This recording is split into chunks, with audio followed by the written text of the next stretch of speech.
माननीय तहसीलदार यांना 13/6 रोजी आम्ही उपोषणाचे पत्र दिलेलं आहे. मौजे शिंगणवाडी येथील गट नंबर 436 मधील 436 यामधील संजय कल्लाप्पा चव्हाण यांनी अनेक महिने या निवेदनात वेळोवेळी पत्रव्यवहार केले. त्यांचे जे म्हणणं आहे, जे नोटीस आहे, त्या नोटिसाप्रमाणे पूर्ण त्या ठिकाणी पत्रव्यवहार केलेले आहेत. जाणून बुजून तहसीलदार विजय पवार साहेबांना विनंती करतो, वडार समाजांना अन्याय करू नका. तुम्हाला अनेक वेळा पत्रव्यवहार केलेले आहेत. आंबवडे येथे गट नंबर 219 तहसील कार्यालयात येथे 9/3/2023 वर्ग 2 आहे. या वर्ग 2 असल्यामुळे निकाली ठेवण्यात आले, परंतु त्यानंतर तात्पुरता परवाना मागण्यासाठी 25/9/2023ला तहसील कार्यालय शिंगणवाडी येथील त्यावेळेस पत्रव्यवहार पूर्ण केलेले आहेत. मंडल अधिकाऱ्यांना 2दा रिपोर्ट दिलेले आहेत.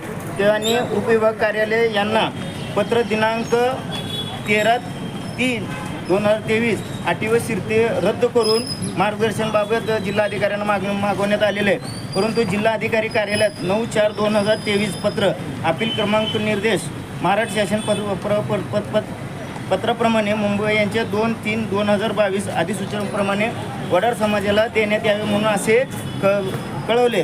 उपविभाग कार्यालयात 14/3/2024 तहसील कार्यालय कराड तात्कालिक कारवाई करावी म्हणून उपविभागीय कार्यालय कराड यांनी तहसीलदारांना सुचवले, परंतु कुठली आजपर्यंत दखल घेतली नाही. वडार समाजाच्या बाबतीत अन्याय होत आहे. तहसील कार्यालय कराड वडार समाजांनी निवेदन दिलं उपोषणाच्या बाबतीत.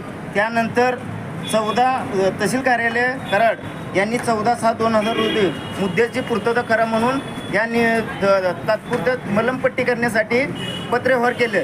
त्यानंतर आम्ही या कार्यालयात 13/14 या कार्यालयात आम्ही उपोषण 24/3/2000 रोजी वडार समाज या वतीने आम्ही या तहसील कार्यालयात जर आदेश नाही प्राप्त न झाल्यास आम्ही जोपर्यंत आदेश मिळत नाही तोपर्यंत तहसील कार्यालयापाशी आमोर उपोषण करणार आहोत.